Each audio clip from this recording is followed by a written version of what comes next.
안녕하세요. 제가 오늘 소개해드릴 책은 재능, IQ, 환경을 뛰어넘는 열정적 끈기의 힘, 그릿이라고 하는 책입니다. 엔젤라 더크워스 지음, 김미정 옮김, 비즈니스북스 출판사입니다. 먼저 저자 소개. 엔젤라 더크워스. 펜실베니아 대학교의 심리학과 교수이다. 하버드 대학교에서 신경생물학 연구로 수석 졸업한 후 마샬 장학재단의 지원을 받으며 옥스퍼드 대학에서 신경과학 석사 학위를, 이후 펜실베니아 대학에서 심리학 박사 학위를 받았다. 현재 백악관, 세계은행, 포천 500대 기업의 최고 경영자들의 자문위원으로 활동하고 있다. 인성 발달의 연구와 실천을 임무로 하는 비영리 단체인 캐릭터랩의 설립자이자 연구부장이기도 하다. 세계적인 경영 컨설팅 회사 맥킨지앤컴퍼니에서 처음 직장 생활을 시작했던 그녀는 고액 연봉을 받는 컨설턴트보다 아이들을 가르치는 일이 자신의 천직임을 깨닫고 모두가 선망하던 자리를 떠나 박봉의 뉴욕시 공립고등학교의 교사가 되어 아이들에게 수학을 가르치게 된다.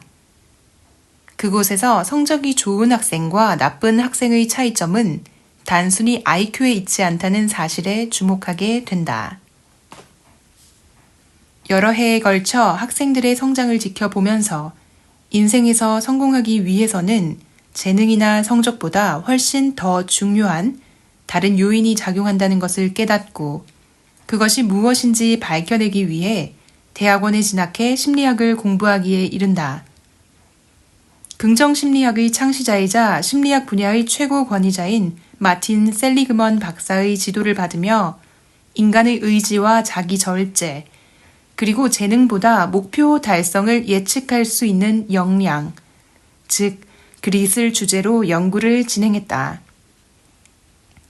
인간의 의지와 자기 절제에 대한 10년이 넘는 종단 연구는 수많은 학술 저널에 기고되었고 뉴욕타임스, 보스턴 글로브, NPR, 포브스 등 많은 언론들에서 그녀의 연구를 조명하기 시작하면서 유명세에 올랐다. 결국 그 독보적인 연구를 인정받아 2013년 메가더 펠로상을 수상하기도 했다. 이 상은 메가더 재단이 1981년부터 매년 창의적이고 미래의 잠재력이 큰 인물 20명에게 수여하는 것으로 일명 천재에게 주는 상으로도 유명하다. 그릿에 대한 그녀의 연구는 미 대통령 버락 오바마와 연방준비제도 이사회 의장인 제닛 앨런의 연설 등에 인용되었으며 그녀의 테드 강의는 1000만 가까운 조회수를 기록하며 지금까지도 많은 이들에게 영감을 주고 있다. 이 책은 그녀의 연구가 담긴 첫 번째 저서이다. 저도 이 책을 보기 전에 먼저 테드 강의로 이분의 연구를 좀 접한 적이 있었는데 그때도 그런 강의를 보면서 좀 많이 위로를 받았습니다. 우리가 참 재능에 현혹되어 있는 세상에 살고 있다고 저는 생각이 들고 특히나 한국은 더욱더 그런 사회라고 생각되는데요. 그렇기 때문에 천재가 아닌 평범한 우리들에게 IQ, 재능, 환경을 뛰어넘어서 성공을 이끄는 다른 무언가가 반드시 존재하고 그것을 우리가 가지고 있는지 한번 체크를 해보는 그런 시간을 가질 수 있습니다. 오늘은 1장 그릿이 무엇인지 또 성공의 필요 조건은 어떤 것이 있는지 이 저자가 설명하는 연구 내용을 바탕으로 한번 알아볼 거고요. 또 제가 이전에 소개해드렸던 영상에서 그 아주 작은 반복의 힘에서 미리 언급드렸듯이 우리는 왜 이렇게 재능에 현혹이 되고 또 그것에 대한 패단은 어떤 것인지 제2장까지 오늘은 한번 알아보도록 하겠습니다. 먼저 제1장 그릿, 성공의 필요 조건. 당신이 웨스트 포인트에 있는 미국 육군 사관학교에 발을 들여놓았다면 드디어 해낸 것이다. 웨스트 포인트의 입학 전형은 미국 유수의 대학들만큼 엄격하다. 아주 높은 SAT 또는 ACT 점수와 뛰어난 고등학교 성적은 필수다. 11학년부터 지원 절차를 밟아야 하고 하원 의원이나 상원 의원 또는 미국 부통령의 추천서까지 받아야 한다. 하버드 대학교 입학 전형에도 없는 항목들이다. 게다가 달리기, 팔 굽혀 펴기, 윗몸 일으키기, 턱걸이를 포함한 체력 평가에서도 최고점을 받아야 한다. 해마다 1만 4천 명 이상의 11학년생들이 지원 절차를 밟는다. 그 중에서 필수 서류인 추천서를 받는 데 성공한 4천 명이 추려진다.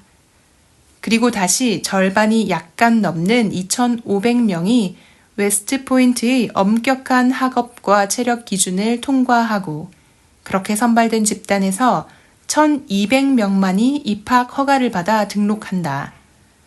웨스트 포인트의 남녀 입학생 거의 전원이 학교 대표팀 선수 출신으로 대부분 주장이었다. 그럼에도 불구하고 생도 5명 중 1명이 졸업 전에 중퇴한다.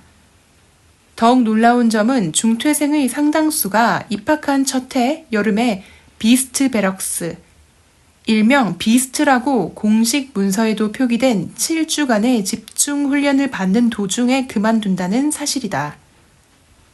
어떤 학생들이 입학하려고 2년 동안 준비한 학교를 2개월도 채 다니지 않고 그만둔다는 말인가. 하지만 그 2개월간의 생활이 예사롭지 않다. 웨스트 포인트 핸드북에서는 비스트를 이렇게 설명한다. 웨스트 포인트에서 생활하는 4년 중에 신체적으로나 정신적으로 가장 힘들게 느껴질 이 훈련은 학생들이 신입생도에서 군인으로 변모하도록 설계되었다. 비스트 베럭스의 일과표가 소개되고 있는데요. 이렇게 어떤 도표 형식으로 보기 쉽게 소개가 되어 있습니다. 먼저 5시, 오전 5시 기상, 5시 30분 기상 점호, 5시 30분에서 6시 55분까지 체력 단련, 아침 6시 55분에서 7시 25분까지 세면 및 청소, 7시 30분에서 8시 15분까지 조식, 8시 30분에서 12시 45분까지 훈련 및 수업. 여기 15분에 잠깐 쉬는 시간이 있나 보네요. 그리고 나서 오후 1시부터 1시 45분까지 중식. 다시 오후 2시부터 3시 45분까지 훈련 및 수업. 4시부터 5시 30분까지 단체 경기. 5시 30분에서 이제 쉬는 시간 없이 5시 55분까지 세면 및 청소. 6시에서 6시 45분 석식. 저녁 7시에서 9시까지 훈련 및 수업. 또 쉬는 시간이 없이 저녁 9시부터 10시까지 지휘관 조회. 그리고 10시에 바로 소등. 일과는 오전 5시에 시작된다. 생도들은 5시 30분까지 집합하고 정렬해 부동 자세로 국기 개양식을 거행한다. 그 뒤로 강도 높은 달리기나 체조, 열병 행진, 강의실 수업, 화기 훈련, 운동이 쉴 새 없이 이어진다. 밤 10시가 되면 애잔한 소등 나팔 소리와 함께 불이 꺼진다. 그리고 다음 날이면 똑같은 일과가 다시 반복된다. 주말도 없고 식사 시간 이외의 휴식 시간도 없으며 웨스트 포인트 밖에 있는 가족이나 친구와의 연락도 일절할 수 없다. 한 생도는 비스트를 이렇게 묘사한다. 생도들은 모든 발달 영역에서 정신적, 신체적, 군사적, 사회적으로 다양한 도전을 받습니다. 훈련에서는 생도들의 약점을 들춰냅니다. 그들을 단련시키기 위해서죠. 그렇다면 어떤 생도가 비스트를 통과하는가? 나는 2004년 심리학과 대학원 2년 차일 때부터 그 답을 찾아 나섰지만 미국 육군에서는 같은 질문을 수십 년째 해오고 있었다. 내가 그 퍼즐을 풀겠다고 나서기 약 50년도 더 전인 1955년, 제리 케이건이란 젊은 심리학자가 육군에 징집된 후 웨스트 포인트로 배치됐다. 그는 거기서 신입생도 중에 누가 남고 누가 떠날지 밝혀낼 목적으로 실시하는 검사를 담당하게 됐다. 무슨 운명인지 케이건은 웨스트 포인트의 중퇴생에 대해 연구한 최초의 심리학자였을 뿐 아니라 내가 대학에 가서 처음 만난 심리학자이기도 했다. 나는 그의 실험실에서 약 2년간 시간제 근무까지 했다. 케이건은 알곡과 쭉정이를 가려내려던 웨스트 포인트의 초창기 노력은 아무런 성과가 없었다고 평했다. 그는 생도들에게 그림이 인쇄된 카드를 보여주고 무엇이 떠오르는지 말해보라는 검사만도 수백 시간은 했을 거라고 회상했다. 이 검사는 내면 깊숙이 자리한 무의식적 동기를 밝혀내는 데 목적이 있으며 숭고한 행위와 용감한 공적을 떠올린 생도들은 중퇴하지 않고 졸업할 것이라는 근거로 실시됐다. 원리는 훌륭해 보이는 많은 아이디어처럼 이 검사도 실제로는 별 소용이 없었다. 생도들의 대답은 다채롭고 재미있었지만 그들이 실생활에서 내리는 결정과는 아무런 상관이 없었다.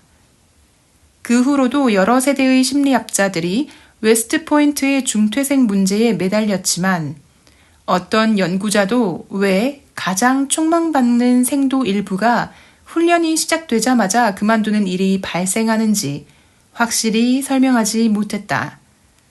나는 비스트에 대해 알게 된 직후에 웨스트 포인트 교수로 수년째 재직 중인 군 심리학자 마이크 매슈스의 연구실을 찾아갔다. 매슈스는 웨스트 포인트가 엄격한 입학 절차를 통해 성장 잠재력을 지닌 남녀 생도를 성공적으로 가려내고 있다고 했다. 입학처 직원들이 지원자별로 SAT 또는 ACT 성적, 해당 연도의 졸업생 수를 고려한 고등학교 석차, 잠재적 리더십에 대한 전문가의 평가, 객관적인 체력평가에서 받은 점수들을 대입해서 가중 평균을 구한 종합 전형 점수를 준거로 쓴다는 점을 특히 강조했다. 종합 전형 점수는 지원자가 다양하고 엄격한 4년 과정을 통과할 인재인지 판단하기 위해 웨스트 포인트에서 마련한 최상의 추정치라고 할 수 있다. 다시 말해서 생도들이 군 지도자에게서 요구되는 수많은 기술을 얼마나 수월하게 습득할 수 있는지 추측해보는 수치다. 종합 전형 점수는 웨스트 포인트 입학을 결정짓는 가장 중요한 요인이지만 이마저도 비스트를 통과할 수 있는 생도를 확실하게 예측해 주지는 못했다. 사실 종합 전형 점수에서 최고점을 받은 생도나 최저점을 받은 생도나 중도 탈락률은 비슷했다.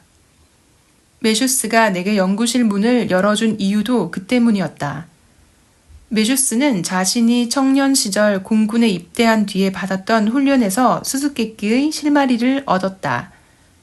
그가 받은 신병 훈련은 웨스트 포인트의 기초 훈련인 비스트만큼 끔찍하지는 않았지만 상당히 유사했다. 가장 중요한 유사점은 현재의 역량으로는 버거운 도전 과제들이 주어진다는 점이었다. 매슈스와 다른 신병들은 난생 처음 할 수 없는 일을 하라는 요구를 매 시간 받았다. 2주도 안 돼 지치고 외롭고 좌절감에 빠져 그만두려고 했습니다. 동기들 모두가 그랬죠. 일부는 정말 그만뒀지만 매슈스는 그러지 않았다. 그는 위기 대처 능력과 재능은 아무 상관이 없다는 놀라운 사실을 목격했다. 실제로 훈련 도중에 포기하는 신병들 중 그 이유가 능력이 부족해서인 경우는 드물었다. 그보다 중요한 것은 절대 포기하지 않는 태도였다.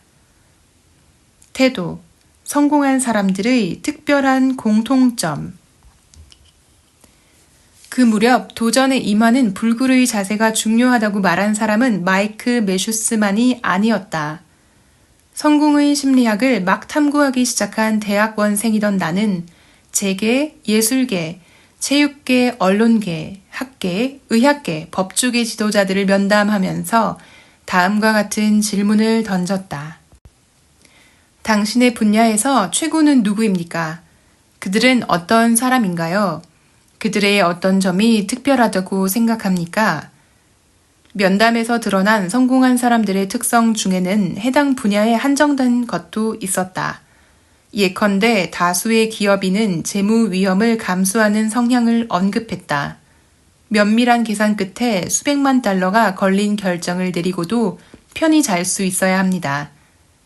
하지만 예술가에게 이 특성은 전혀 중요하지 않은 듯했다. 그들이 언급한 특성은 창작 욕구였다. 나는 뭐든 만들기를 좋아해요. 왠지 모르지만 그냥 좋아요. 그에 반해 운동선수들은 승리할 때 느끼는 황홀감이 동기가 된다고 했다. 승자는 정면 대결을 좋아합니다. 그리고 패배를 싫어하죠. 분야별 특성과 함께 공통적인 특성도 드러났는데 내 관심사는 그 공통 특성들이었다. 분야에 상관없이 크게 성공한 사람들은 운도 좋았고 재능도 있었다. 그 이야기는 전에도 들어와서 의아할 것도 없었다. 하지만 그게 전부가 아니었다. 면담 중 많은 사람들이 나에게 잠재력을 실현해 보기도 전에 중도 하차하거나 흥미를 잃어 모두를 놀라게 했던 유망주들의 이야기를 들려줬다. 실패한 뒤에도 계속 시도하는 의지가 매우 중요하고도 쉽지 않은 특성인 듯 했다. 일이 잘 풀릴 때는 잘 해내지만 잘 안 풀릴 때는 무너져 버리는 사람들이 있습니다. 이들과의 면담에서 거론된 성공한 사람들은 정말 끈질기다는 특성을 갖고 있었다. 사실 처음에는 글을 썩 잘 쓰지 못했던 친구가 있었어요. 우리는 그의 글을 읽다가 어설프고 멜로 드라마 같아서 웃고는 했어요. 하지만 그는 문장력을 계속 향상시켰고 지난 해에는 구겐하임 재단에서 연구비까지 지원받았죠. 또한 성공한 사람들은 끊임없이 발전을 추구했다. 그녀는 결코 만족하는 법이 없었어요. 이 정도면 만족할 만한데도 본인이 가장 가혹한 비평가였죠. 큰 업적을 달성한 사람들은 끈기가 남달랐다. 크게 성공한 사람들은 왜 그렇게 끈덕지게 자신의 일에 매달렸을까? 그들 대부분이 사실상 달성이 불가능해 보일 만큼 큰 야망을 품고 있었다. 그들의 눈에는 자신이 늘 부족해 보였다. 그들은 현실에 안주하는 사람들과는 정반대였다. 그럼에도 불만을 가지는 자신에게 정말로 만족을 느꼈다. 그들 각자가 비할 바 없이 흥미롭고 중요한 일을 한다고 생각했고 목표의 달성만큼 이를 추구하는 과정에서 만족을 느꼈다. 그들이 해야만 하는 일 중에서 일부는 지루하고 좌절감을 안기고 심지어 고통스럽다고 해도 그들은 추호도 포기할 생각을 하지 않았다. 그들의 열정은 오래 계속됐다. 요컨대 분야에 상관없이 대단히 성공한 사람들은 굳건한 결의를 보였고 이는 두 가지 특성으로 나타났다. 첫째, 그들은 대단히 회복력이 강하고 근면했다. 둘째, 자신이 원하는 바가 무엇인지 매우 깊이 이해하고 있었다. 그들은 결단력이 있을 뿐 아니라 나아갈 방향도 알고 있었다. 성공한 사람들이 가진 특별한 점은 열정과 결합된 끈기였다. 한마디로 그들에게는 그릿이 있었다. 그릿은 사전적으로 투지, 끈기, 불굴의 의지를 모두 아우르는 개념이다. 그래서 저자가 말하는 열정과 집념이 있는 끈기라는 그릿의 뜻을 한국어의 한 단어로 명확하게 표현하기란 쉽지 않다. 이 책에서는 그릿이라는 단어를 그대로 쓰되 문맥에 따라 투지와 의지 등으로 번역했다고 편집자의 설명이 추가되어 있습니다. 하지만 명료하게 실체가 잡히지 않는 특성을 어떻게 측정할 것인가? 군의 심리학자들도 수십 년이 지나도록 수량화하지 못한 특성이 아니던가. 내가 면담했던 사람들 역시 첫눈에 알아볼 수 있는 특성이라고 하면서도 직접 검사해볼 방법을 생각해내지는 못했다. 나는 자리에 앉아 면담 기록을 훑어봤다. 그리고 때때로 피면접자들의 말을 그대로 인용하면서 그릿이 있는 사람을 묘사하는 질문들을 만들어 나갔다. 질문의 절반은 끈기에 관한 것이었다. 나는 좌절을 딛고 일어나 중요한 도전에 성공한 적이 있다. 나는 뭐든 시작한 일은 반드시 끊는다. 와 같은 것들이었다. 나머지 절반은 열정에 관한 질문들이었다. 나의 관심사는 해마다 바뀐다. 나는 어떤 아이디어나 프로젝트에 잠시 사로잡혔다가 얼마 후에 관심을 잃은 적이 있다. 등을 물었다. 그렇게 그릿 척도가 만들어졌다. 솔직히 응답한다면 이 검사지는 당신이 얼마나 투지와 집념을 갖고 인생을 사는지 측정해 줄 것이다. 어떤 사람이 비스트를 통과하는가?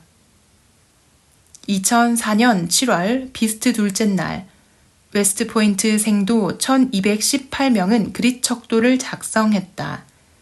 전날 생도들은 웨스트포인트에서 허용하는 단 90초 동안 부모님과 작별 인사를 나눴다. 남자들은 머리를 밀고 민간인 복장에서 그 유명한 회색과 흰색의 웨스트포인트 제복으로 갈아입었다. 사물함을 배정받고 헬멧과 기타 장비들도 지급받았다. 그리고 정렬 방법 정도는 이미 알고 있다는 자신감이 무색하게 4학년 생도들에게 제대로 된 정렬법부터 교육받았다. 이 줄에 맞춘다. 줄을 밟지도 말고 넘지도 말고 줄에 못 미쳐서도 안 된다. 이 줄과 똑같이 맞춘다. 처음에 나는 그릿 척도 점수가 SAT나 ACT 점수와 비례하는지 살펴봤다. 결과가 어땠을까? 그릿 점수는 입학 사정 과정에서 공들여 계산한 종합 전형 점수와는 아무런 관계가 없었다. 다시 말해 생도가 가진 재능은 그의 그릿에 대해서 알려주는 바가 없었고 역으로 살펴봐도 마찬가지였다. 재능과 그릿이 별개라는 특성이라는 조사 결과는 매슈스가 공군 훈련 과정에서 관찰한 현상과도 일치했지만 처음에는 이런 결과를 대면하고 몹시 놀랐다. 대체 재능 있는 생도들이 오래 버티지 못하는 이유가 무엇인가? 재능 있는 생도가 노력하며 끝까지 버틴다고 말해야 논리적으로 맞다. 훈련을 버텨내기만 하면 성공이 보장될 생도가 바로 그들이기 때문이다. 비스트를 끝까지 통과한 생도들만 놓고 본다면 종합 전형 점수가 웨스트포인트에서의 모든 성적을 알려주는 훌륭한 예측 변인이다. 학점뿐 아니라 군사훈련과 체력 점수까지 정확하게 예측해준다. 그러므로 재능이 그릿을 보장해주지 않는다는 것은 참으로 놀라운 사실이었다. 비스트의 마지막 날까지 생도의 71%가 탈락했다. 그릿은 비스트를 통과할 생도와 통과하지 못할 생도를 알려주는 대단히 신뢰할 만한 예측 변인으로 밝혀졌다. 이듬해 나는 연구를 계속 진행하기 위해 웨스트포인트를 다시 찾았다. 그해의 비스트 중도 탈락률은 62%였고 이번에도 그릿이 어떤 생도가 남을지 예측해주는 변인이었다. 그에 반해 비스트를 통과한 생도와 탈락한 생도의 종합 전형 점수는 별다른 차이가 없었다.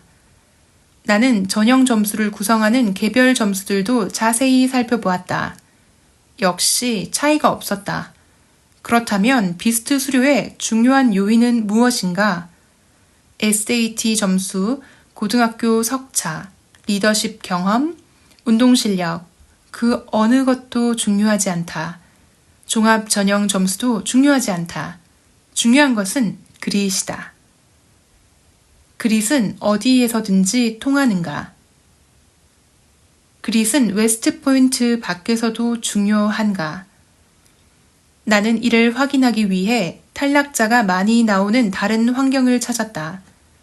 비스트가 너무 혹독한 훈련이라서 그릿이 필요한지 혹은 그릿이 전반적으로 책임을 다하게 만드는 요인인지 알고 싶었기 때문이다. 그리스의 힘을 시험한 다음 영역은 매 시간은 아니더라도 매일 거절당하는 일이 다반사인 영업직이었다. 나는 한 리조트 회사에 고용된 남녀 영업사원 수백 명에게 그릿 척도를 포함한 성격 검사지들을 작성해달라고 부탁했다. 6개월 후 회사를 다시 방문했을 때 영업사원의 55%가 회사를 그만두고 없었다. 그릿은 회사에 남을 사원과 떠날 사원을 예측해줬다. 그뿐 아니라 외향성, 정서적 안정성, 성실성 등 흔히 측정되는 어떤 성격 특성도 그릿만큼 회사에 계속 남을 사람을 예측해주진 못했다. 그 무렵 나는 시카고 교육청에서 걸려온 전화를 받았다. 웨스트포인트의 심리학자들처럼 교육청의 연구원들도 어떤 학생이 고등학교 졸업장을 성공적으로 취득할지 자세히 알고 싶어 했다. 그해 봄 수천 명의 11학년 학생들이 간이 그릿 척도와 다른 질문지들을 작성했다. 1년여가 지났을 때 그들 가운데 12%는 졸업하지 못했다. 예정대로 졸업한 학생들은 중퇴한 학생들보다 그릿 점수가 높았다. 그릿은 학생들이 얼마나 학교를 중시하는지, 얼마나 성실히 공부하는지, 심지어 학교가 얼마나 안전하다고 느끼는지 등 그 어떤 변인들보다 졸업 가능성을 정확히 예측해 주었다. 이와 유사하게 두 개의 미국인 대표본에서도 그릿이 높은 성인일수록 학교 교육을 더 많이 받을 가능성이 크다는 사실이 밝혀졌다. 경영학 석사, 박사, 의학 박사, 법학 박사 또는 다른 대학원 학위를 취득한 성인은 4년제 대학만 졸업한 이들보다 그리고 4년제 대학 졸업자는 대학에서 학점을 이수하기는 했으나 학위를 받지 못한 사람들보다 투지가 강했다. 흥미롭게도 2년제 대학에서 성공적으로 학위를 취득한 성인들이 4년제 대학 졸업자보다 그릿 척도 점수가 약간 더 높았다. 처음에는 이런 결과가 이해가 안 됐지만 얼마 후에 전문 대학교의 중퇴율이 80%에 이른다는 사실을 알게 됐다. 역경을 이겨낸 사람들이므로 투지가 유달리 강했던 것이다. 나는 그린베레로 더 잘 알려진 육군 특수부대와의 공동 연구도 병행하게 됐다. 그린베레는 육군에서 최고의 훈련을 받으며 가장 어렵고 위험한 임무에 배치되는 부대다. 그린베레가 되려면 여러 단계의 혹독한 훈련을 거쳐야 한다. 내가 조사하러 갔을 때는 9주간의 신병훈련소를 거쳐 4주간의 보병훈련, 3주간의 공수교육, 그리고 4주간의 지도 읽기와 길찾기 교육 중심의 예비 과정을 마친 다음이었다. 이 모든 예비 훈련이 대단히 힘들기 때문에 단계마다 탈락하는 병사들이 나온다. 하지만 본 훈련에 들어갈 병사를 뽑는 특수부대 선발 코스는 한층 더 어렵다. 제임스 파커, 특수부대 사령관의 말에 의하면 이는 그린베레 훈련의 마지막 단계로 올라갈 사람과 올라가지 못할 사람을 결정하는 코스다. 특수부대 선발 코스에 비하면 비스트는 여름 휴가나 다름없다. 훈련병들은 동이 트기 전부터 저녁 9시까지 전력을 다해 훈련을 받아야 한다. 주간과 야간의 길 찾기 훈련뿐 아니라 6km와 11km의 구보와 행군을 때로는 30km 군장을 메고 해야 한다. 또한 일명 네스티닉으로 불리는 장애물 훈련에서는 철조망 아래의 무릉덩이를 기어가고 높은 통나무 위를 건너고 그물다리를 타고 지나가고 구름 사다리에 매달려 건너가야 한다. 선발 코스까지만 올라와도 대단한 성과지만 내가 조사했던 지원자의 42%가 코스를 끝내기 전에 기권했다. 그렇다면 이를 통과하는 지원자들은 어떤 점이 다른가? 바로 그릿이었다. 군대, 교육, 비즈니스에서의 성공을 예측해주는 요인에는 그릿 외에 무엇이 있을까? 영업에서는 사전 경험이 도움이 되는 것으로 밝혀졌다. 영업 경험이 없는 사원들은 경험이 있는 사원들보다 일을 계속할 가능성이 낮았다. 시카고 공립학교에서는 격려해주는 교사가 학생들의 졸업 가능성을 높여주는 변인이었다. 그린베레에 지원한 군인에게는 훈련이 시작되는 시점의 기초 체력이 가장 중요했다. 그러나 이런 특수 요인을 갖춘 사람들끼리 비교해도 여전히 그릿이 모든 분야에서 성공을 예측해주는 요인이다. 각종 분야에도 별로 성공에 도움이 되는 특수 속성과 장점에 상관없이 그릿은 모든 분야에서 중요하다. 자, 그럼 바로 제2장, 우리는 왜 재능에 현혹되는가로 넘어가 보겠습니다. 저는 이 챕터가 가장 인상 깊었는데요. 특히 우리 대한민국이라는 사회는 왜 이렇게 재능에 현혹될까요? 제가 개인적으로 가장 좋지 못하다고 생각하던 프로그램 채널이 있는데요. 지금도 있는지는 모르겠습니다. 볼 때마다 좀 화가 났었는데 그 영재발굴단이라는 그런 채널, 아주 어린 친구들이 그 재능을 중심으로 평가를 받아서 그렇게 재능 위주로 소개가 되는 그 부분이 저는 너무 보기가 싫더라고요. 근데 단편적으로 말하면 그게 또 미디어에서 그렇게 소개를 할 만큼 많은 분들이 관심을 가지는 주제라고 재해석할 수도 있고 또 한국 사회의 단면을 보여주는 모습 같기도 하고 마치 재능이 성공의 거의 유일한 수단인 것처럼 그리고 재능이 있는 사람이 약간 신격화되는 그리고 칭찬받는 그런 모습이 이렇게 미디어로 노출이 된다면 우리가 그릿의 중요성을 자꾸만 더 잃어갈 수 있겠다. 그런 생각이 들어서 저는 개인적으로 그 프로그램을 참 좋지 않게 생각합니다. 한때는 볼 때마다 정말 화가 많이 났었는데 요즘은 좀 명상을 통해서 좀 가라앉히고 웬만하면 보지 않으려고 노력을 하고 있습니다. 혹시라도 그런 프로그램 즐겨보시는 분이 계시다면 이 그릿이라는 책을 읽고 다시 또 조금 더 다른 시각으로 미디어를 바라보시면 어떨까 하는 생각을 해봅니다. 물론 다른 의견을 가지실 수도 있죠. 네, 이건 저만의 아주 주관적인 의견입니다. 그럼 우리는 왜 재능에 현혹되는지 저자가 설명한 내용 소개해 보겠습니다. 심리학자가 되기 전에 나는 교사였다.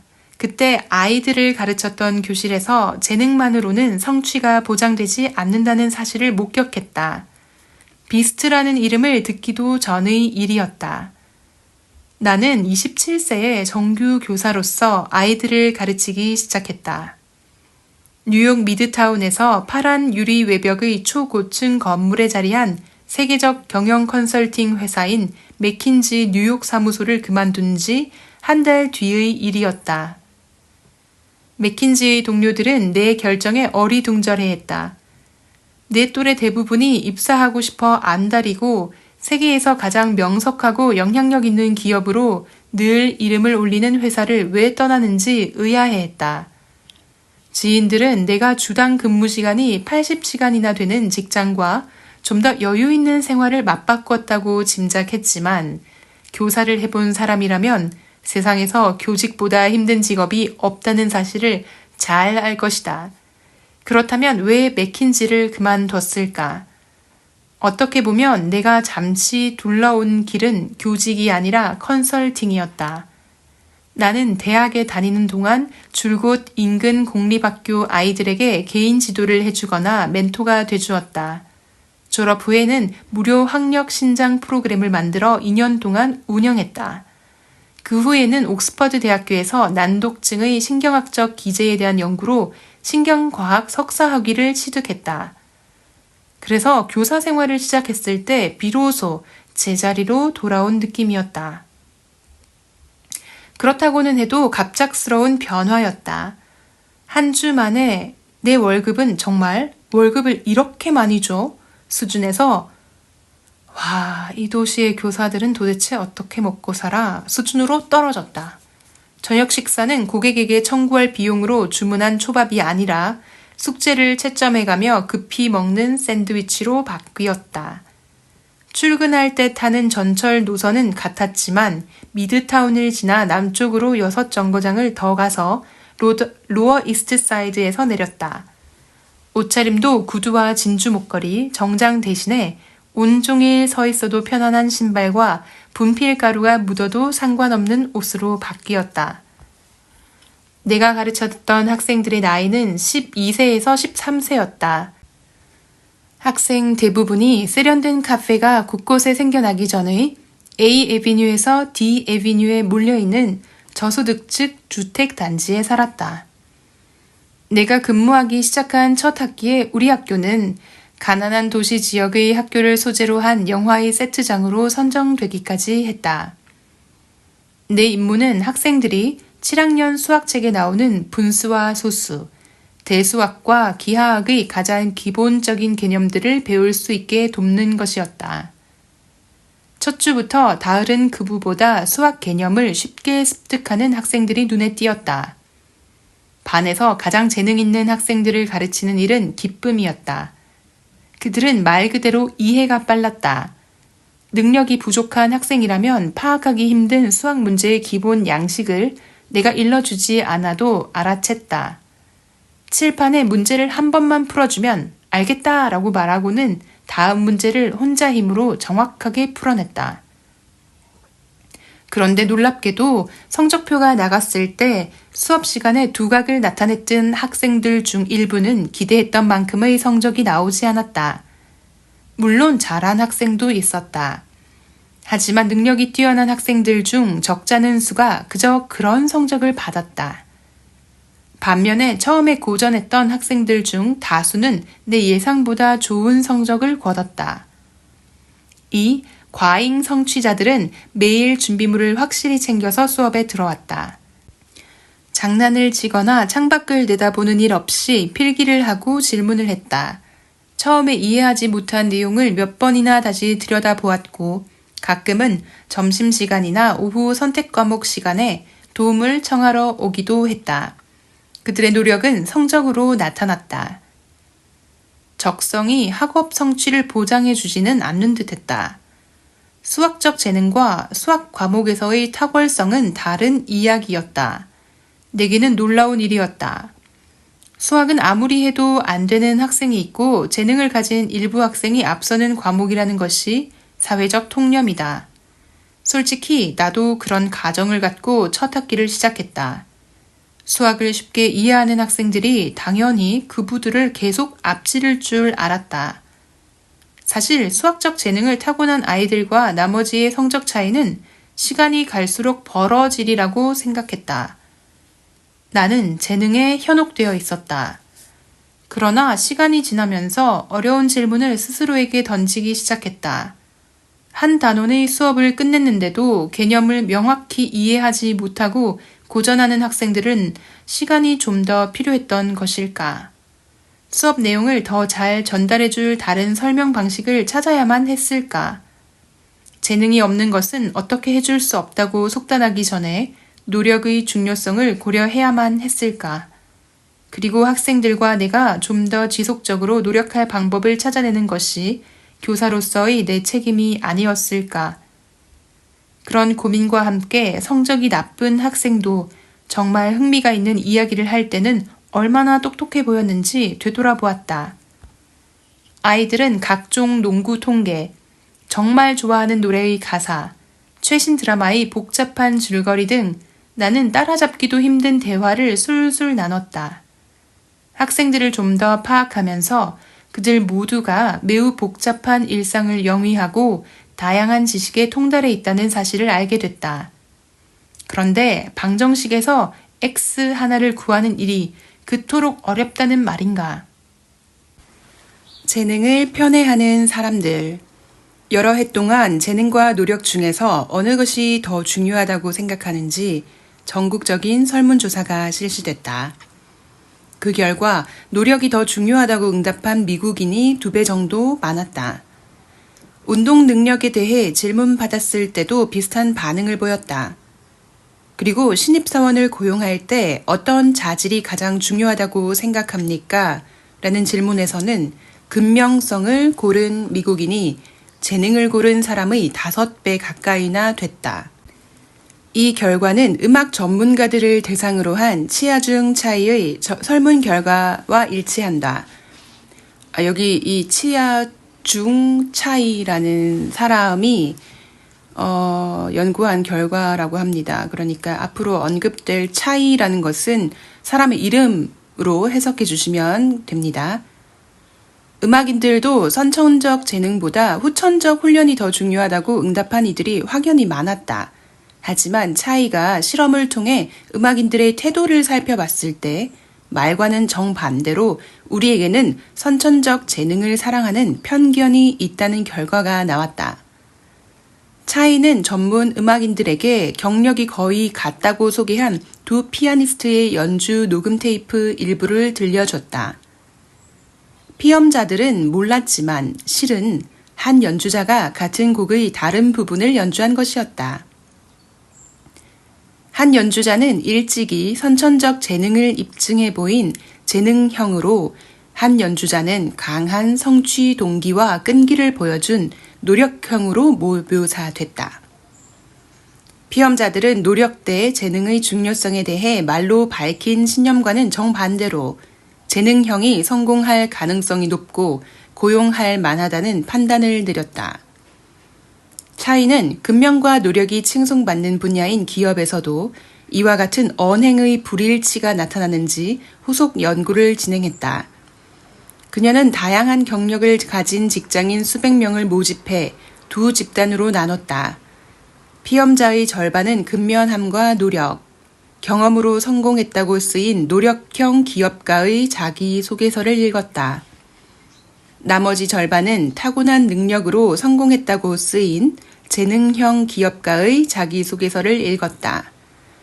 그런 다음 피험자들은 자신이 읽은 소개서의 기업가가 녹음했다는 사업 재산서를 들었다. 음악가를 대상으로 했던 연구와 마찬가지로 여기서도 재능형이 성공할 가능성과 고용될 가능성 및 사업 제안서의 수준을 더 높이 평가받았다. 관련 연구에서 한 명만 지원해 줄 수 있다면 재능형과 노력형 중 어느 쪽을 선정하겠냐고 물었을 때도 피험자들은 재능형을 선호하는 경향을 보였다. 노력형이 재능형보다 경영경험이 4년 더 많고 창업 자본이 4만 달러가 더 많다고 했을 때에야 재능형을 선호하는 현상이 사라졌다. 차이의 연구는 재능과 노력에 대한 우리의 양면성을 드러낸다. 우리가 중시한다고 표명하는 신념과 마음속 깊이 더 가치를 두는 신념이 일치하지 않을 수 있다. 우리가 평소 말로는 연애 상대를 고를 때 외모를 보지 않는다고 해놓고 실제로 데이트할 때는 착한 사람보다 매력적인 사람을 선택하는 것과도 약간 비슷하다. 이런 선천적 재능에 대한 편향은 현재의 자리에 노력으로 올라간 사람에게 은근히 불리하게 작용하며 선천적 재능으로 오른 듯한 사람에게 은근히 유리하게 작용한다. 우리는 자신의 선천적 재능에 대한 편향을 타인에게 부정하려 할 것이다. 심지어 자기 자신에게도 부정할지 모른다. 하지만 우리의 선택에서는 편향이 드러난다. 차이라는 연구자의 자신의 삶이 재능과 노력에 대한 우리의 양면적 태도를 드러내는 흥미로운 예라고 할 수 있다. 현재 유니버시티 칼리지 런던의 교수인 그녀는 여러 권위 있는 학술지에 논문을 발표해왔다. 그녀는 어릴 때 음악계로 진출할 소질과 잠재력, 성취를 보이는 학생들에게 음악적 재능과 기교를 성장시킬 수 있는 분위기를 경험하게 해주는 줄리어드 예비학교에서 수업을 들었다. 또한 차이는 하버드 대학교에서 여러 개의 학위를 취득했다. 우선 심리학과에 입학해 준최우 등으로 졸업했다. 그리고 과학사와 사회심리학 2개의 석사 학위를 취득했다. 마지막으로 조직적 행동과 심리학 박사 학위와 함께 음악 박사학위까지 취득했다. 인상적인가? 아니라면 피바디 음악대학에서 피아노 연주 및 교육학으로 학위를 취득했으며 링컨 센터, 케네디 예술센터, 유럽연합 의장 기념 연주회는 물론이고 카네기 홀에서도 연주했다는 사실을 덧붙여야겠다.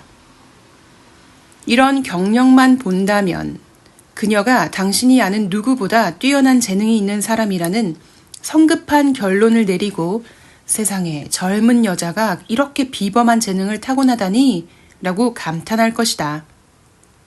그리고 차이의 연구 결과가 맞다면 노력의 결과로 볼 때보다 재능으로 설명할 때 그 업적이 더 빛나고 신비롭고 경이롭게 채색될 것이다.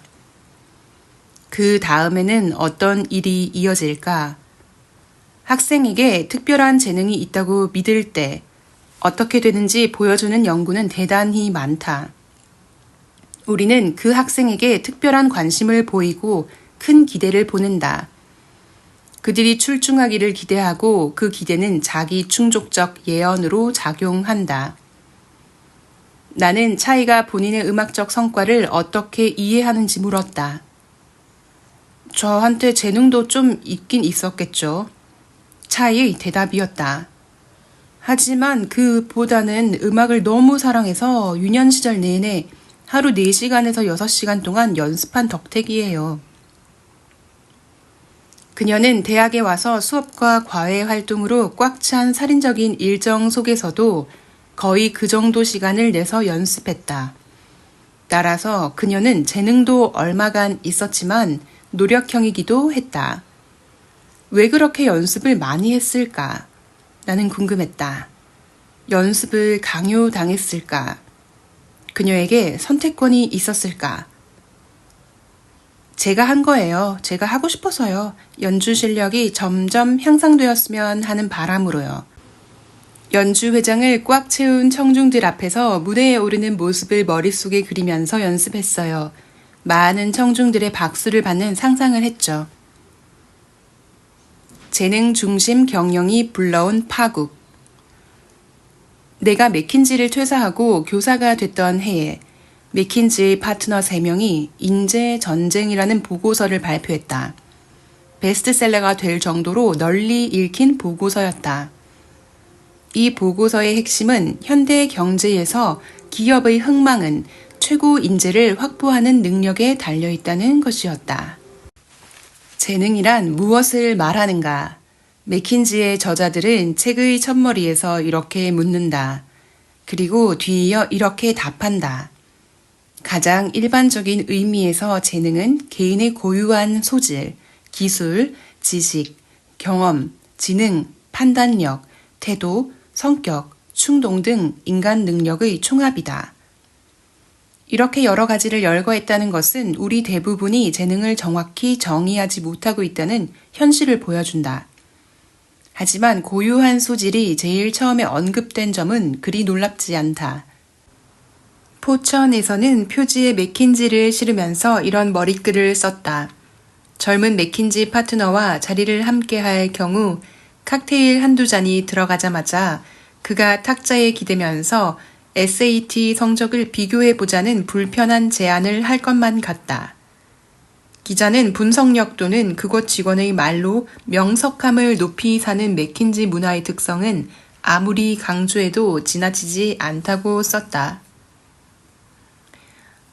지금 이 책에서는 미국의 예를 들고 있어서 맥킨지라는 큰 대기업에서 또 인류 대학을 나온 사람들끼리 SAT 점수를 논하는 그런 어떤 에피소드를 지금 상황적으로 설명을 하고 있는데 한국의 상황에 비추어 보면 마치 우리나라의 큰 대기업에서 그 제일 좋은 소위 제일 잘 나가는 대학교라고 하는 뭐 스카이 대학생들끼리 모여서 수능 몇 등급이었냐, 너는 다 1등급 받았냐, 내신이 몇 %였냐, 뭐 이런 대화를 나누는 그런 장면을 상상하시면 될 것 같습니다.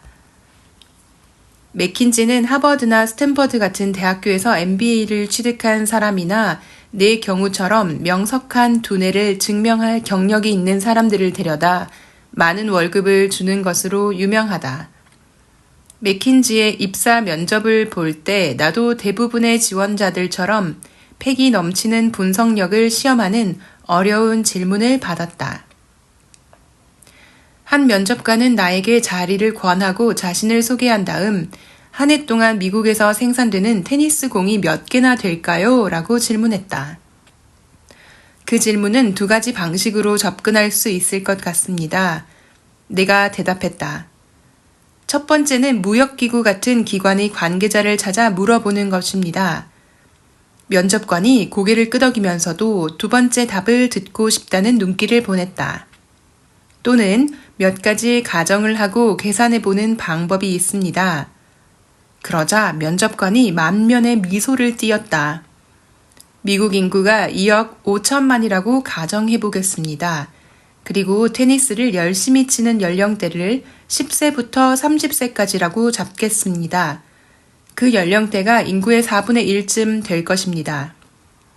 그럼 테니스를 치는 사람이 6천만 명이 약간 넘는다고 추정할 수 있습니다.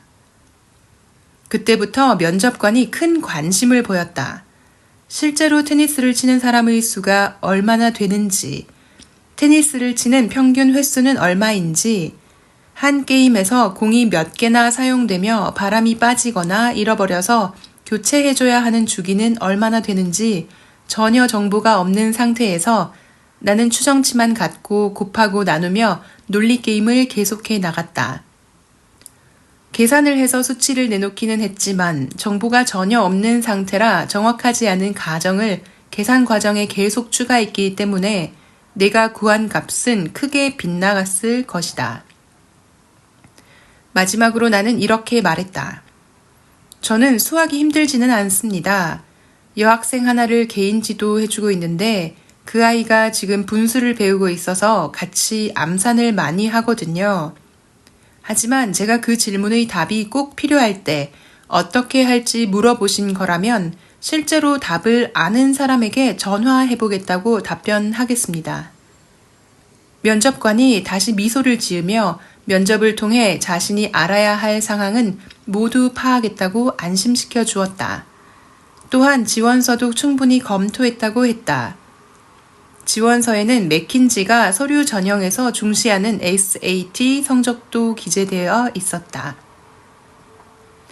맥킨지가 인재 전쟁에서 재능을 가장 중시하는 문화를 조성하라고 미국 경제계에 조언한 거라면 그들은 자사의 조언을 그대로 실천하고 있었다. 맥킨지 뉴욕 사무소에 채용되자마자 처음 1개월은 플로리다주 클리어워터에 있는 고급 호텔에서 지내게 될 거라는 통보를 받았다. 거기에는 나처럼 기업 실무를 전혀 모르는 신입사원 30여 명이 와 있었다. 하지만 그들은 각자의 전공 분야에서 쟁쟁한 경력을 갖고 있었다. 내 옆자리에 앉은 사람은 물리학 박사였다. 그 반대쪽 옆에는 외과 전문의, 뒤에는 변호사 2명이 앉아 있었다. 우리 가운데 누구도 경영 전반이나 특정 산업에 대해 잘 알지 못했다. 하지만 금방 달라질 터였다. 단 한 달 만에 미니 MBA로 불리는 집중 강좌를 끝내기로 되어 있었기 때문이다. 회사는 철저한 심사를 거쳐 학습이 빠른 사람들을 선발했다고 생각했으므로 우리가 초단 기간에 엄청난 양의 정보를 습득하리라는 사실을 믿어 의심치 않았다. 현금 유동성, 매출과 수익의 차이 및 명칭도 생소했던 민간 부분에 관한 기본적인 지식을 어느 정도 갖춘 우리는 세계 각지에 흩어진 사무소로 발령을 받았고 그곳의 컨설턴트 팀과 함께 배당받은 기업 고객들이 던져준 문제를 해결해야 했다. 나는 곧 맥킨지의 사업 방식이 간단하다는 사실을 알게 됐다. 기업은 매달 거액의 컨설팅 비용만 지불하면 내부적으로 해결이 안 돼 골치 아픈 문제를 맥킨지 팀에 맡길 수가 있다. 우리는 고객과의 계약이 끝나갈 때 회사 내부에서 나오기 힘든 예리한 보고서를 내놓아야 했다. 자산이 수십억 달러에 이르는 대형 제약회사에 제출할 대담하고 전면적인 권고 사항들을 요약해 슬라이드로 준비하는 동안 나도 이게 무슨 말인지 모르겠다는 생각이 들었다. 시니어 컨설턴트들은 더 잘 알 수도 있겠지만 대학을 갓 졸업한 후배들은 나보다도 모를 터였다. 그렇다면 왜 그런 어마어마한 비용을 지불하고 우리를 고용하는가? 우선 한 가지 이유는 우리가 사내 정치에 때묻지 않은 외부자의 시각을 제공한다는 이점 때문일 것이다. 또한 우리는 경영상의 문제들을 가설과 데이터를 바탕으로 해결할 방법도 알고 있다. 최고 경영자들이 맥킨지의 자문을 의뢰하는 이유는 수없이 많을 것이다. 그러나 무엇보다도 우리가 지금 현장에 있는 사람보다 명석하리라는 이유가 가장 클 것이다. 맥킨지 팀을 고용한다는 것은 최고의 실력, 최고의 두뇌를 가진 컨설턴트를 고용한다는 뜻이었다. 인재 전쟁에 의하면 저예능 있는 직원들을 적극 기용하고 재능 없는 직원들을 적극 도태시키는 기업이 크게 성장한다. 그런 기업에서는 큰 연봉 격차는 당연할 뿐 아니라 바람직한 일이다. 이유가 무엇인가? 승자 독식의 경쟁적 환경을 조성해야 재능이 뛰어난 직원은 회사에 머물고 부족한 직원은 다른 직장을 찾아 떠나기 때문이다. 지금까지 어떤 기고가들보다 맥킨지에 대해 심층적인 조사를 해온 더프 맥도날드는 맥킨지의 경영 철학을 상식과의 전쟁이라고 부르는 편이 더 어울린다고 주장했다. 맥도날드는 원래의 맥킨지 보고서에서 그들의 전략을 적극 수용한 모범 사례 회사들이 보고서가 출판된 지 수년 뒤에는 경영 실적이 저조했다는 점을 지적한다. 베스트셀러 저자인 말콤 글래드웰 또한 인재 전쟁을 비판한다. 그는 맥킨지가 주장하는 재능 중심 경영의 완벽한 본보기로 엔론을 꼽는다. 모두 알다시피 엔론의 말로는 해피엔딩이 아니었다. 엔론은 한때 세계 최대 에너지 회사였으며 포천에 의해 6년 연속 미국에서 가장 혁신적인 기업으로 선정되기도 했다. 그러나 2001년 엔론이 파산 신청을 하면서 대대적이고 체계적인 회계 부정을 통해 이례적인 수익을 낸 것처럼 속여왔다는 사실이 드러났다. 엔론의 붕괴로 부정행위에 관여한 적도 없는 직원 수천 명이 일자리와 건강보험, 퇴직연금을 잃었다. 당시 미국 역사상 최대 규모의 기업 파산이었다. 엔론의 대실패를 지나치게 높은 지능지수를 강조한 탓으로 돌릴 수는 없다. 또한 그릿의 부족을 탓할 수도 없다. 하지만 글래드웰은 엔론이 직원들보다 똑똑하다는 직원들에게 남보다 똑똑하다는 사실을 증명하라고 요구함으로써 의도치 않게 자아도취 문화를 조장했으며 겉으로는 잘난 척하면서도 속으로는 깊은 불안에 시달리는 직원들을 양산했다는 주장을 설득력 있게 펼친다. 엔론이 도산한 후에 만들어진 다큐멘터리 엔론, 세상에서 제일 잘난 놈들을 관통하는 주장도 동일하다. 엔론이 승승장구하던 시절 최고 경영자는 맥킨지 컨설턴트 출신의 자신만만하고 명석한 제프 스킬링이었다. 스킬링은 매년 직원의 등급을 매기고 하위 15%를 바로 해고하는 엔론의 인사 고과 제도를 개발했다.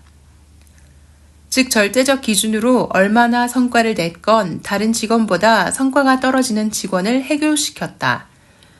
그래서 이 인사제도는 엔론 내에서 등급평가 후 해고로 불렸다.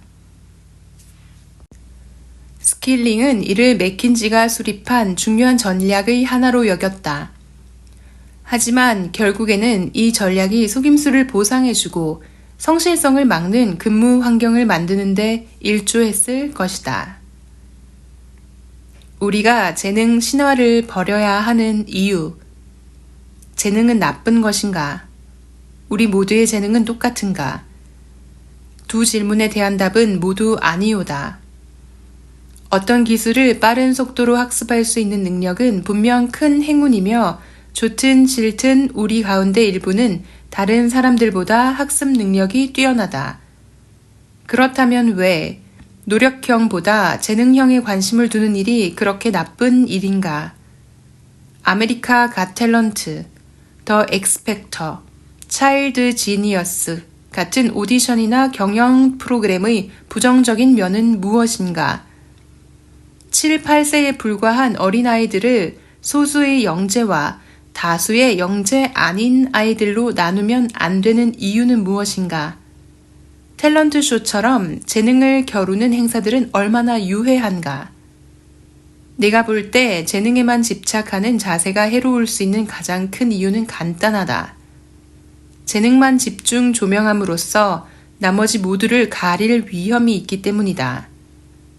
우리가 그릿을 비롯한 다른 요인들이 실제보다 중요하지 않는다는 메시지를 은연중에 보낼 수도 있다. 스콧 베리 코프먼의 예를 들어보자. 내 연구실에서 두 사무실 건너에 있는 연구실을 쓰는 코프먼은 내가 아는 심리학과 교수들과 거의 비슷하다. 그는 깨어있는 시간의 대부분을 읽고 생각하고 자료를 수집하고 글을 쓰면서 보낸다. 그리고 논문을 써서 학술지에 발표한다. 길고 어려운 단어도 많이 안다. 그는 카네기 멜론, 케임브리지, 예일 대학교에서 학위를 받았다. 취미로는 첼로를 연주한다. 하지만 어린 시절 코프먼은 학습 지진화로 간주됐고 사실이 그랬다.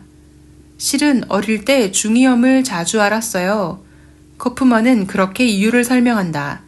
그래서 소리 정보를 바로바로 처리하는데 어려움이 있었습니다. 나는 늘 다른 그부보다 한두 발짝 늦었어요. 그가 학업에 전혀 진척을 보이지 않자 결국 특수반에 배정되었고 초등학교 3학년 때까지는 유급을 했다.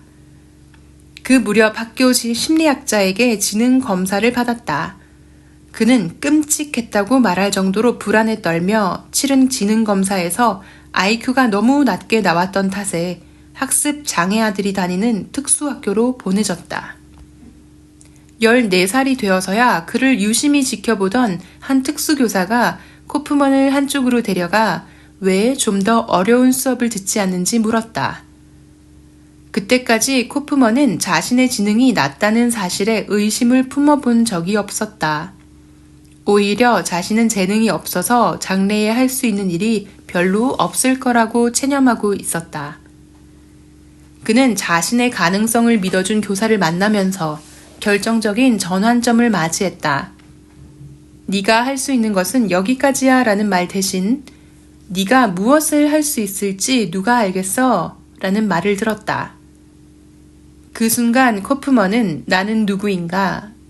나는 아무런 미래가 없는 학습 장애아일 뿐인가? 아니면 나도 무언가가 될 수 있을까? 라는 생각을 난생 처음 하게 되었다. 그 답을 찾기 위해 코프먼은 학교에서 제공하는 기회를 거의 놓치지 않고 도전했다. 라틴어 수업을 듣고 교내 뮤지컬 공연과 합창단에 참여했다. 물론 모든 활동에서 특출하지는 않았지만 그 속에서 배운 것이 있었다. 자신이 가장 가망 없는 존재가 아니라는 사실이었다.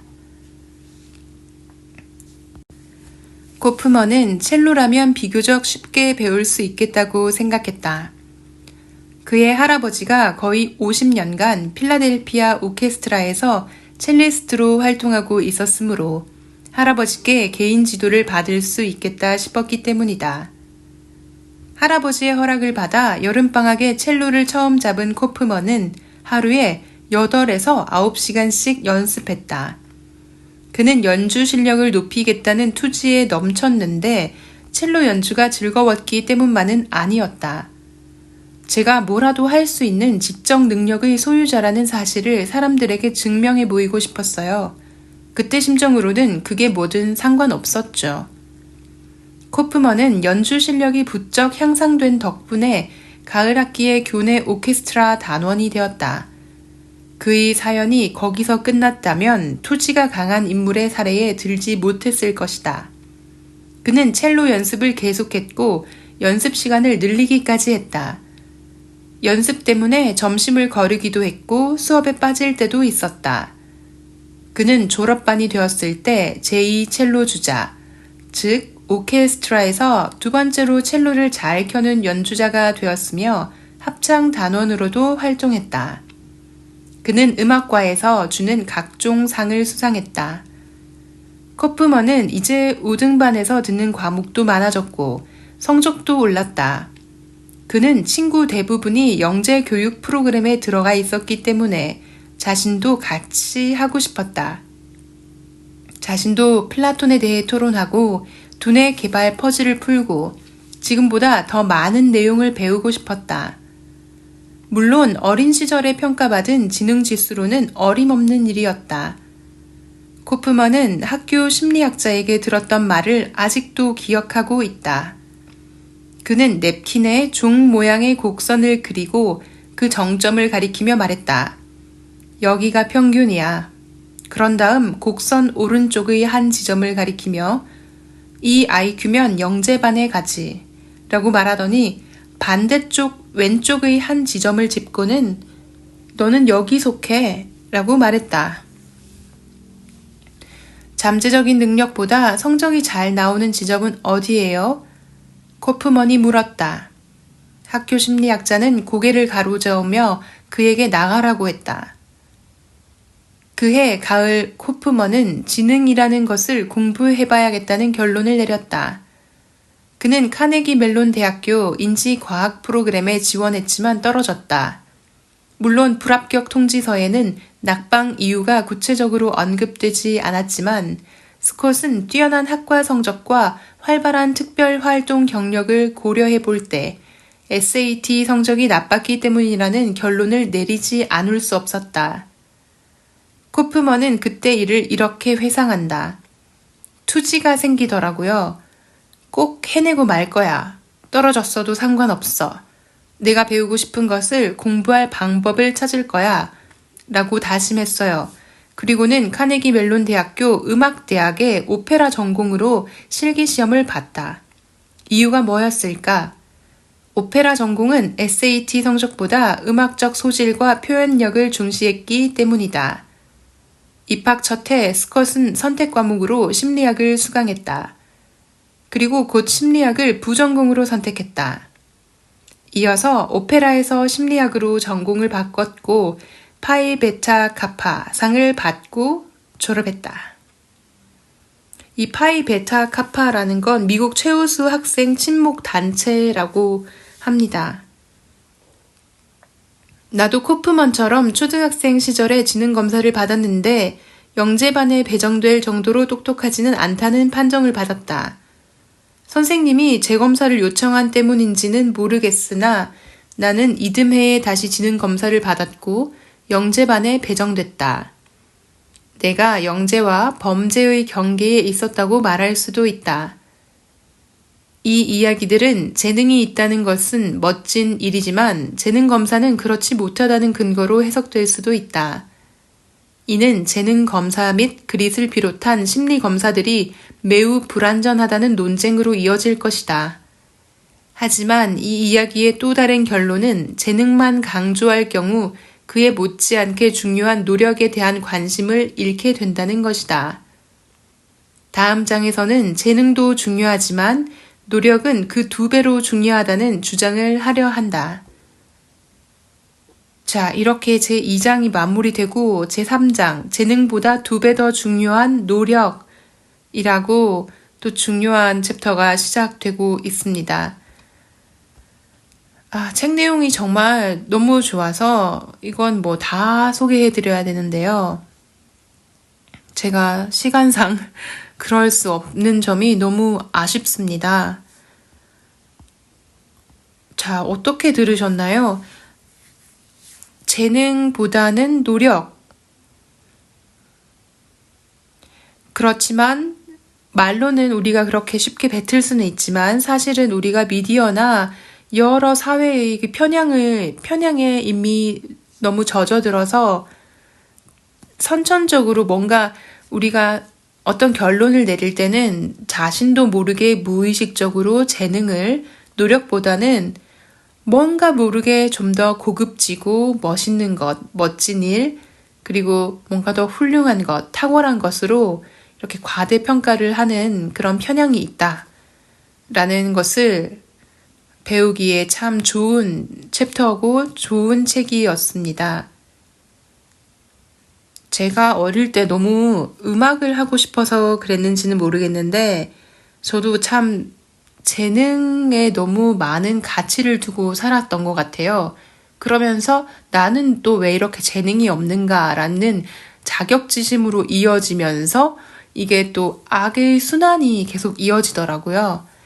재능, 재능, 재능. 이렇게 재능에 초점을 맞추다 보면 마치 사람을 재능이 있는 사람과 그렇지 못한 사람, 이렇게 계속 구분해서 보게 되고, 그렇게 사람들을 평가하다 보면 그 평가하는 습관이 내 깊은 내면에 이미 물들어 버려서 내가 어떤 행동을 하든 내가 남을 평가하는 것처럼 제가 저 스스로를 평가하고 비관적으로 변해가고 그렇게 사람이 우울해지고 의욕이 없고 어떤 목표도 이루지 못할 거라는 무의미하고 인생은 공허하다는 그런 비관주의에 참 젖어들게 되더라고요. 그래서 이 책 그릿이라는 책 참 저에게는 던지는 메시지가 아주 많았던 책이고 또 그래서 소개를 꼭 해드리고 싶었던 책이기도 합니다. 결론은 지난번과 거의 비슷한데요.